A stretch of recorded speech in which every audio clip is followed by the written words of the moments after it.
اسرائیل نے ایران کے خلاف باقاعدہ جنگ کا آغاز کر دیا۔ اسرائیلی فضائیہ کی جانب سے ایران پر حملے جاری۔ حملے میں ایران کے جوہری اہداف سمیت درجنوں فوجی اہداف شامل۔ پاسداران انقلاب کے ہیڈ کوارٹر پر بھی حملے کیے گئے۔ تہران کے متعدد رہائشی علاقوں کو نشانہ بنایا گیا۔ شمالی، مغربی اور وسطی علاقوں پر حملوں کی تصدیق۔ اسرائیلی حملے میں پاسداران انقلاب کے سربراہ جنرل حسین سلامی شہید ہو گئے۔ ایران کی جوہری ایجنسی کے سابق ڈائریکٹر فردون عباسی بھی شہید۔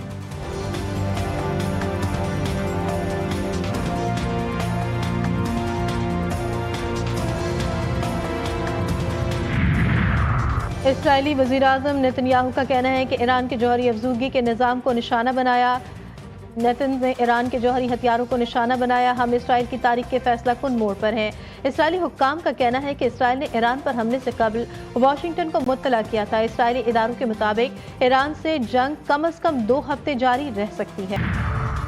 اسرائیل سخت سزا کا انتظار کرے۔ ایرانی سپریم لیڈر کا رد عمل سامنے آ گیا۔ سید علی خامنئی نے کہا کہ صہیونی ریاست نے ہماری سرزمین کے خلاف گھناؤنا کام انجام دیا۔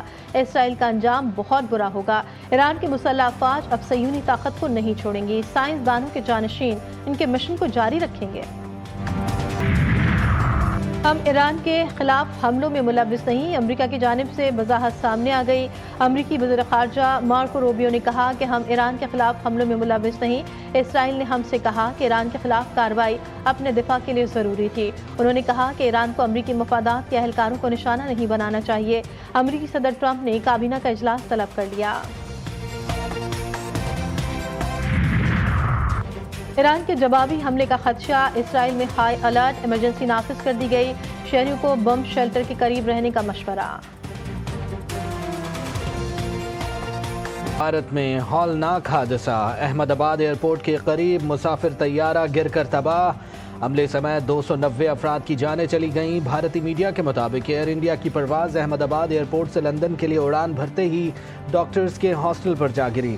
طیارے میں 2 پائلٹ، عملے کے 10 ارکان، 53 برطانوی، 1 کینیڈین، 7 پرتگالی شہری موجود تھے۔ حادثے کا شکار ایئر انڈیا کی پرواز میں گجرات کے سابق وزیر اعلیٰ وجے روپانی بھی سوار تھے۔ طیارہ گرنے کی آواز دور دور تک سنی گئی۔ طیارے کے پرزے بکھر گئے، علاقے میں دھوئیں کے بادل چھا گئے۔ امدادی سرگرمیاں جاری، ملبے سے متعدد لاشیں نکال لی گئیں۔ احمد آباد ایئرپورٹ جانے والے تمام راستے بند کر دیے گئے۔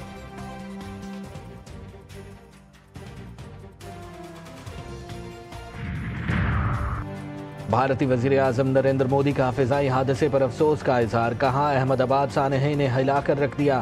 اس مشکل گھڑی میں میری دعائیں اور ہمدردیاں متاثرہ افراد اور ان کے خاندانوں کے ساتھ ہیں۔ برطانوی بادشاہ چارلز، برطانوی وزیر اعظم سر کیئر سٹارمر، روسی اور فرانسیسی صدور سمیت کئی عالمی رہنماؤں کا طیارہ حادثے میں افسوس کا اظہار۔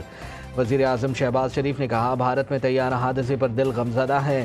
سابق وزیر اعظم نواز شریف کا حادثے میں قیمتی جانوں کے ضیاع پر دکھ کا اظہار۔ Chairman Peoples Party Bilawal Bhutto بولے آج ایک افسوسناک حادثے کی خبر سن کر دل دکھی ہوا۔ خاتون اول آصفہ بھٹو کا بھی اظہار افسوس، سوشل میڈیا پر پیغام میں لکھا مشکل گھڑی میں متاثرہ خاندانوں کے ساتھ کھڑے ہیں۔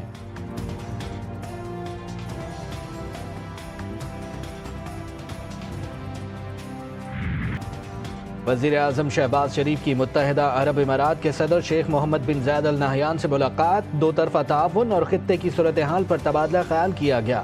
پاکستان اور UAE کے درمیان اقتصادی اور ترقیاتی تعاون بڑھانے پر اتفاق، پاکستان میں اماراتی سرمایہ کاری بڑھانے اور عالمی امور پر بھی گفتگو ہوئی۔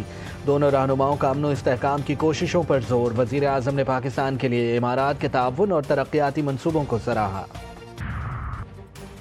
پانی PTI کی مشاورت اور منظوری کے بغیر بجٹ پاس نہیں کیا جائے گا۔ علی امین گنڈاپور کا 2 ٹوک اعلان، کہا بجٹ کے موقع پر بھی بانی سے ملنے نہیں دیا جا رہا، صرف آئینی تقاضوں کو پورا کرنے کے لیے بجٹ پیش کر کے اسمبلی اراکین کی بحث شروع کرائی جائے گی۔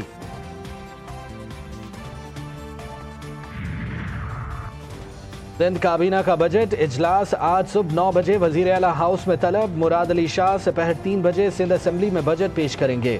سندھ کے نئے مالی سال کا بجٹ 3000 ارب روپے سے زائد کا ہوگا۔